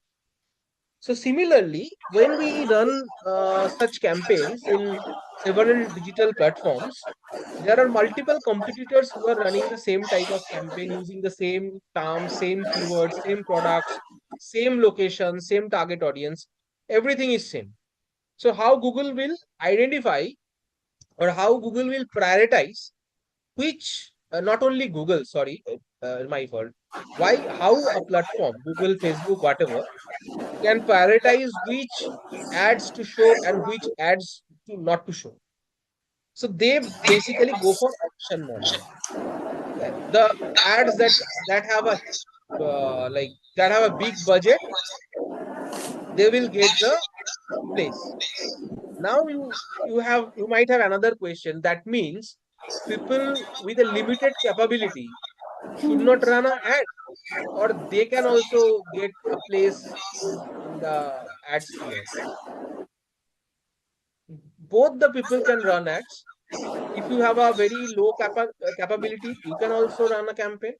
If you have a huge capability, you can also run a campaign, and both of you can do business. How? Now, what is the difference between the real life auction model and the auction model runs by these platforms? So, in real life auction model, entire thing depends on how much money you will spend. But in digital auction model, digital ad auction model, here there is another part called quality. Okay. Quality of your ads. Okay. So here your ad copy, your website page uh, plays a very significant role to get that rank in the ad sphere. Okay, in the ad placement. Okay, so there are, then that means there are two things. One is the auction model, another is the quality of your ad. So say you are spending crore of rupees, but your ad quality is very poor. That means your ad copy is very poor. That means the message is not clear, or you are trying to do use some kind of clickbait sort of thing, or you want to give some kind of false promises. This kind of ads will get low rank in Google, even you are spending crore of rupees. Okay, but say you have a very limited budget, you are spending only 1,000 rupees or 200 300 rupees, but your ad quality is very good, your message is very clear, you are not doing any kind of false promises, everything is very attractive, then even you are spending a very small budget, your ad will get the rank. Okay. So bid strategy will help you to play in this auction model depending on your objectives. Say if your objective is getting conversion, then your bid strategy should be maximize conversion. But one question, who assesses the quality of ads? See, there is a thumb rule of assessing quality of ads. That thumb rule is in any ad, there are three elements. Okay. Mostly in Google, see, there are three elements. One is keywords, ad copy, and landing page. Landing page means the website page where people is getting landed. Okay. This is for Google. For Facebook, targeting, ad copy, and landing page. So these are the three parameters that you need to understand. So you have to keep your ad in a sync. Say, just an example. Say I am talking about data science course. So data science course will be my keywords: data science course, data science training, data science institute. So these are my keywords. So all these keywords should present in my ad copy. This is one, and the same keyword should present in my landing page also. Okay. Okay. So in case of Facebook, where there is no concept of keywords, the targeting should be relevant. So if I am talking about data science course, so I have to target the appropriate people, like the age group and the people who are very much interested in data, mainly college goers, recently graduated, doing some kind of MBA or master degree. So these are my targeting. Then my ad copy should contain the term called data science training or data science course, as well as in the landing page, it should have the term called data science training and data science course. So if all these things are in sync, then Google or Facebook can understand that your ad is relevant in nature in terms of your keywords, your targeting, everything. It is in sync. It is in a perfect synchronization. So then only they gives you a good quality score. Quality score is mainly a 10-point score. Okay. So if you are getting like 9 or 8, that means it is good. If you are getting above 5, that means above average. If you are getting 5, it is average. If you are getting less than 5, that means below average. So this is how the quality score gives you the ratings. Okay. So based on this, the platform assesses whether this ad is good quality or not. Also, there are certain policies that you have to maintain while running a ad copy. You can't just write some vague promises. Like you can't just promote any kind of addiction kind of things like drugs, liquor, smoking, I mean cigarettes kind of things. You can't promote all these things. One. Secondly, you can't just give clickbaits or vague promises like uh, take this supplement and you will get uh, 8-pack abs in 6 months, or you will lose 10 kg of fats within 3 months. So these are mainly clickbait. You can't use such thing. These are fake promises. Okay. So if you use this kind of thing, Google or Facebook will automatically reject your ad. Okay. So once you create an ad, it stays in review stage for a certain period. Google or Facebook algorithm check your ad in terms of the policy and other parameters. After checking thoroughly, they approve your ad to run to the platform. Until and unless this platform approve your ad will not deliver to to your audiences. Okay, so you can't use any kind of clickbait. You can't use any kind of fake promises, or you can't promote any kind of addiction, weapon, this kind of things. Now, now I'm talking about the bid strategy. So there are different type of bid strategy available, like maximize conversions,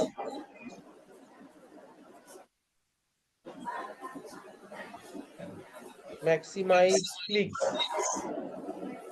okay, target impression share.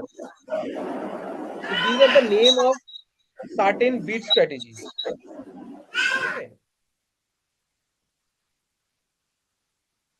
So depending on your objective, so if your objective is generating leads or generating sales, you can go for maximize conversions. If your objective is to generate traffic, that means visitors in your website, you can go for maximize clicks. If your objective is to awareness creation, like people will see your ad, only see your ad, then your object bid strategy can be target impression share. Depending on the bid strategy you select, Google algorithm optimize your campaign accordingly. So Google algorithm has the data who can be the potential audience to show your ad. Google algorithm has the data who are very likely to purchase a product. People who are very likely to research on certain product. People who are very likely interested in certain product. So they have all these information. So based on this information, and depending on the bid strategy you have selected, it actually align your campaign to the right audience. Okay. So if you are selecting maximize conversions and your objective is to generate conversions, so Google algorithm will find out those people who are very likely to take an action, who are very likely to purchase a product, or who are very likely to fill up a lead form, and it will only deliver your ads to those people only, not other than this. So I have mentioned earlier that digital marketing is very targeted in nature. So this is one example of how they are targeting the right people. I don't know how many of you actually observed this. If you see anything in Facebook, in Flipkart or Amazon, after closing the website, whenever you are going to another website, you can also see the same product in those websites. Okay, so Yes, you are yes. yes. So this is a kind of, we call it retargeting or remarketing. Okay, so everything is trackable in digital media. So whatever we are doing in digital media, everything is trackable because in your mobile phone, your email ID is open, your phone number is open, okay, and all the apps that we use on a regular basis, like Facebook, Instagram, LinkedIn, any kind of grocery apps, food delivery apps, and any kind of work related, whatever productive apps you have. So all these things are there in my mobile phone, and your email ID and mobile number is also there in your mobile phone, and the entire operating system is mainly Android operating system. People who use iPhone, they have a Apple thing. So iOS. Now, whatever you are doing in your mobile phone, everything is getting tracked, and the data goes to different platforms. The data goes to Google, data goes to Facebook, and other platforms. So they actually track your behavior, and based on your behavior, they suggest the right product at the right time, so that it can influence your decision. Okay. uh, Whenever you install any app in your mobile phone, you have to allow all the things.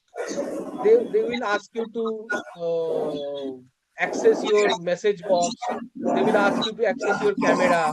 They will ask you to access your emails, your phone records, everything. And you just have to tap it allow. You have to allow it all, because unless you allow it, the app will not run properly. So when you allowing all this stuff, they got the authority to access all your data. And if they have all the data, they can manipulate your decision. So digital marketing actually using all these data to manipulate the users and to get their work done, get their products sold, get their services sold, like this. Okay. So we are actually leveraging all this data to run campaigns. Okay. So Google and Facebook or any other web platforms target people who have the right behavior for my product and services. Okay. So so this is how the things work. I guess you don't have any query. If you have query, you can ask me. Yeah, no, not yet. So I feel we have to end this session now, because it will be too much for. Okay. Yeah, yeah, So sure. I will conclude this session here. Um, if you face any kind of problem, or if you have any query in your mind, you just ping me in the group, and I will try to help you out there. Fine, fine, sure. Okay. So thank you, and next class will be in the next Sunday. Next Sunday. Okay. Have you What enjoyed, time? or it is boring? Yes? Have you enjoyed the class, or it is boring? No, no, no. I enjoyed the class. It's really good. Yeah. Okay. Okay. The class will be the same time, 10 o'clock. 10 o'clock. All right. Fine. Thank Okay. you.